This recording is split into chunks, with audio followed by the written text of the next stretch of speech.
क्या हमारी दुनिया में बरमूडा ट्रायंगल जैसी कोई और जगह है जिसको लेकर इतनी अफवाह है? समुद्र के बीच में एक ऐसी रहस्यमय जगह है जहां एक बार जाने के बाद आप वापस नहीं आ सकते। इसे अंग्रेजी में जोन ऑफ एनोमाइल्स कहते हैं, जिसका अर्थ है अत्यधिक असंगति का स्थान। समुद्र में यह जगह कई सैन्य प्रयोगों का स्थान है, दूसरे आयाम तक पहुंचने का प्रवेश द्वार। बरमूडा ट्रायंगल को लेकर अनगिनत कहानियां भी हैं और इनमें से अधिकांश कहानियां वास्तविकता से बहुत आगे निकल चुकी हैं।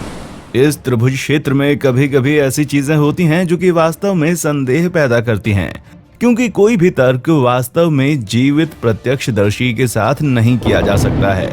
लेकिन क्या वाकई उनकी बातों पर यकीन करना मुमकिन है? इसलिए कोई भी सुन ले, हम अपने अनुसंधान के साथ आगे बढ़े हैं और आज मैं आपको यही बताऊंगा। सब कुछ जानने के लिए वीडियो को अंत तक देखना ना भूलें। चलिए दोस्तों, बिना देर किए वीडियो शुरू करते हैं।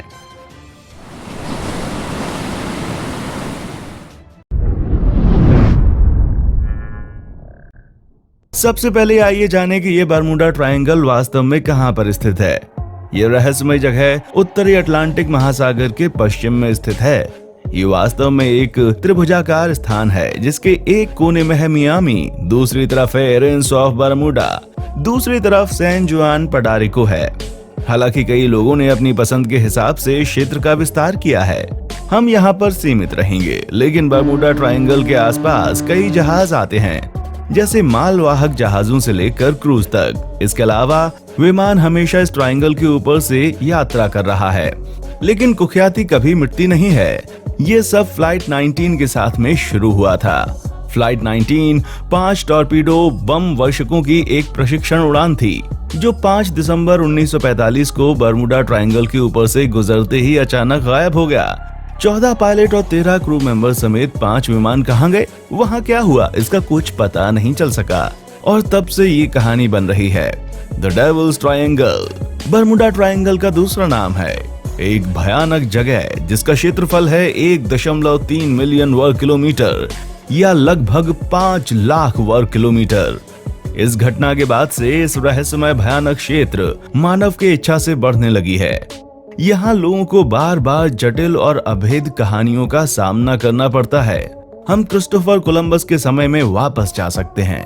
कई लोग दावा करते हैं कि प्रसिद्ध खोजकर्ता ने अपने रास्ते पर बरमूडा त्रिभुज को जब पार किया और फिर उन्होंने आकाश में एक अजीब सी उड़ान डिस्क देखी। कोलंबस ने यह भी देखा कि उसका कंपास उस विशेष क्षेत्र में अजीब व्यवहार कर रहा था। क्या इसका ये मतलब नहीं है कि बरमूडा ट्रायंगल का ये चमत्कार सदियों से चला आ रहा है?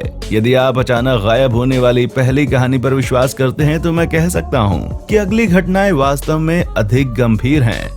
बरमूडा ट्रायंगल में एक मालवाहक जहाज और सभी यात्रियों और चालक दल के सदस्यों के साथ 3 विमान खो गए, जो कि कभी भी नहीं मिले।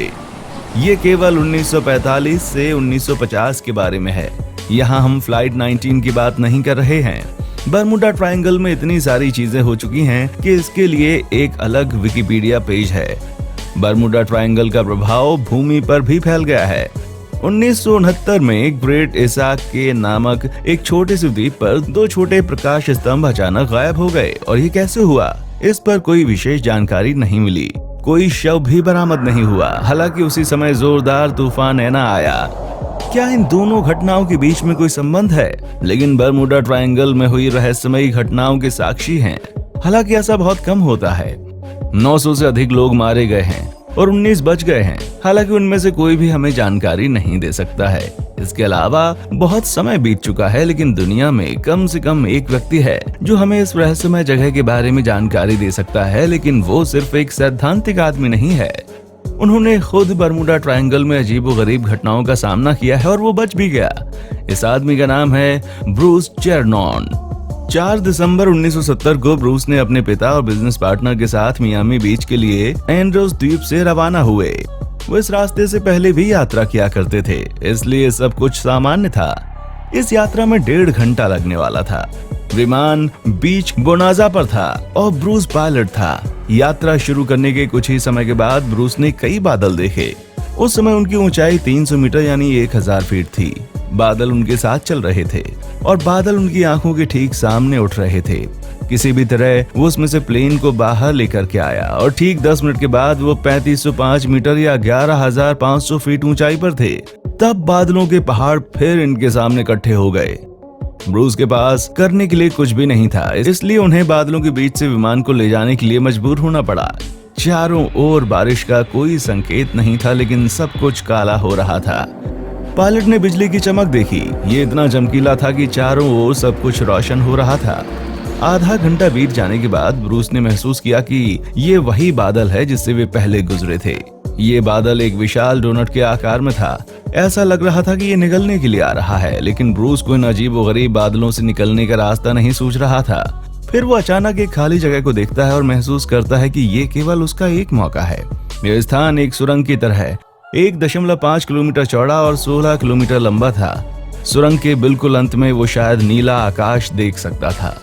लेकिन जैसे ही उन्होंने सुरंग में प्रवेश किया तो सुरंग सक्रिय होने लगी। सुरंग की दीवारें घुमावदार थीं और ये लगातार बढ़ रही थीं। नतीजतन सुरंग धीरे धीरे बंद हो रही थी। सुरंग के अंदर बादल के छोटे छोटे टुकड़े भरे हुए थे, जो कि विमान के सामने दक्षिणावर्त घूम रहे थे। इससे विमान के नेविगेशन सिस्टम में दिक्कतें आईं। लेकिन सौभाग्य से ब्रूस उस भयानक स्थिति से बाहर आ गया। लेकिन सिर्फ 20 सेकंड में एक अजीब से कोहरे ने विमान को घेर लिया।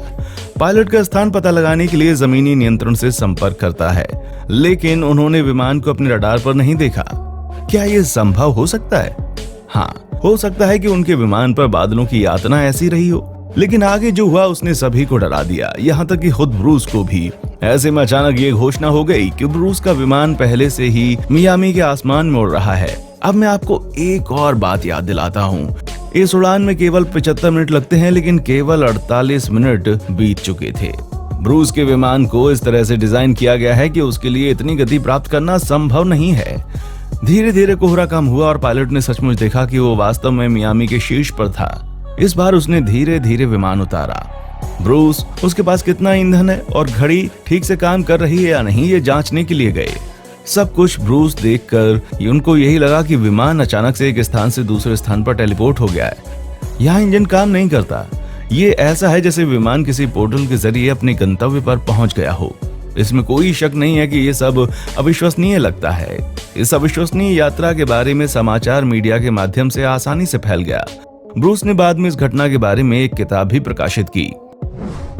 दोस्तों, आज आपने बरमूडा ट्रायंगल की रहस्यमय कहानी जान ली है। अगर आपको इन कहानियों के अलावा कोई और कहानी पता है तो हमें कमेंट करके जरूर बताएं। हमारे चैनल को लाइक, शेयर और सब्सक्राइब जरूर करें। देखने के लिए शुक्रिया।